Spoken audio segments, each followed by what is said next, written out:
kali ini tujuan dari wawancara ini adalah untuk mendapatkan masukan dari Bapak mengenai produk dan layanan tentang BPJS Kesehatan.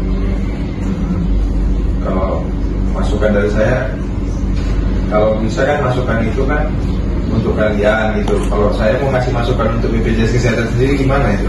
Maksudnya Bapak memberikan informasi tentang produk dan layanan BPJS Kesehatan ini. Oh gitu. Nah, jadi BPJS Kesehatan ini operator ya, operator untuk pelayanan jaminan kesehatan. Jadi BPJS Kesehatan ini sifatnya adalah penjamin ya. Kalau mungkin kalian pernah dengar asuransi komersial, prudensial, AXA ya, banyak ya asuransi komersial. Sebenarnya sama gitu ya, cuma yang sana swasta, kita adalah pemerintah gitu ya. Jadi kita ini badan hukum publik yang ditunjuk oleh undang-undang untuk menyelenggarakan jaminan kesehatan. Nah, untuk menyelenggarakan jaminan kesehatan tugasnya apa aja? BPJS Kesehatan ini yang pertama, fungsi kepesertaan itu mendaftarkan peserta. Jadi masyarakat warga negara Indonesia kan wajib terdaftar di BPJS Kesehatan ya. Jadi setiap warga negara Indonesia, bahkan warga negara asing yang paling singkat tinggal di Indonesia ini 6 bulan, itu wajib terdaftar di BPJS. Nah, kami yang mendaftarkannya. Oke. Nah, ketika mereka terdaftar, mereka bayar iuran, mereka aktif dan harus dijamin BPJS Kesehatan. Nah, ketika mereka sudah terdaftar dan bayar iuran, mereka berobat di fasilitas kesehatan, bisa di puskesmas, klinik, dokter praktek perorangan, bisa di rumah sakit. Kamilah yang bayarkan biaya jaminan kesehatan yang diberikan. Gitu.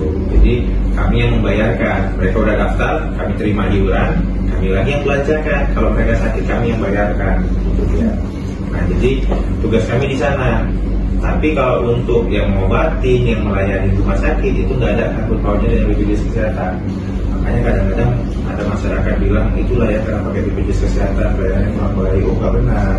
Karena yang melayani itu adalah perawat, dokter, ya tenaga medis lah ya, yang ada di rumah sakit atau di fasilitas kesehatan itu nggak ada hubungannya dengan BPJS Kesehatan. Kami cuma membayarkannya saja. Itulah seputar tentang fungsi atau tugas dari BPJS Kesehatan. Ada apa lagi? Kalau misalnya itu kayak penyakit ibu hamil atau imunisasi itu termasuk ya, jadi penjaminan BPJS Kesehatan ini bersifat komprehensif ya, bersifat komprehensif. Semuanya dijamin penyakit sesuai dengan indikasi medis, kanker, jantung, ada namanya penyakit-penyakit katastrofik, penyakit yang berbiaya mahal, jantung, ya, kanker, segala macam itu dijamin oleh BPJS Kesehatan, termasuk bersalin.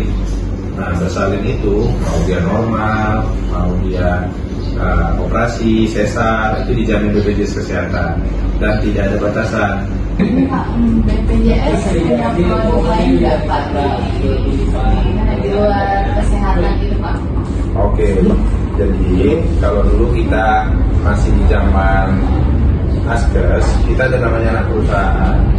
Anak perusahaannya adalah Mandiri, ya e-health dulu. Sekarang sudah menjadi Mandiri e-health kan. Nah, setelah menjadi badan hukum publik, belum ada ketentuannya BPJS Kesehatan itu punya anak perusahaan. Jadi belum ada produk di luar jaminan kesehatan ini. Ada nggak Pak bedanya BPJS dengan orang yang tidak mampu sama orang yang bekerja? Oh gitu. Ya, jadi kepesertaan BPJS Kesehatan itu terbagi-bagi memang. Ini supaya adik-adik terinformasi ya. Kalau dari segi yang membayarkan iuran itu ada dua BPJS ini. Satu, penerima bantuan iuran, ya kan? Dua, bukan penerima bantuan iuran. Kalau penerima bantuan iuran ini adalah orang-orang yang iurannya dibayarkan oleh pemerintah. Boleh dari pemerintah pusat, boleh dari pemerintah provinsi, boleh dari pemerintah kabupaten kota, ya kan? Nah, kalau dari pemerintah pusat, ya kan, namanya PBIJK, penerima bantuan iuran jaminan kesehatan, itu harus orang miskin. Nah, orang miskin ini dasarnya apa? Namanya DTKS, Data Terpadu Kesejahteraan Sosial. Jadi penerima bansos itu harus masuk ke dalam DTKS. Nah, kalau untuk yang dari provinsi, ini boleh orang mampu, boleh nggak mampu, tergantung pemerintahnya mau daftarin yang mampu, mau daftarin nggak mampu silakan. Termasuk juga pemerintah kabupaten kota di Labuan Batu. Kalau ada tulisan link Mau daftarin yang mampu, nggak mampu silakan, nggak ada masalah. Tergantung pemerintahnya mau daftarin siapa. Kalau di Aceh itu semua didaftarin, mau dia kaya, mau punya sawit, mau punya duit, didaftarin sama pemerintah Acehnya. Silakan kalau punya sanggup gitu.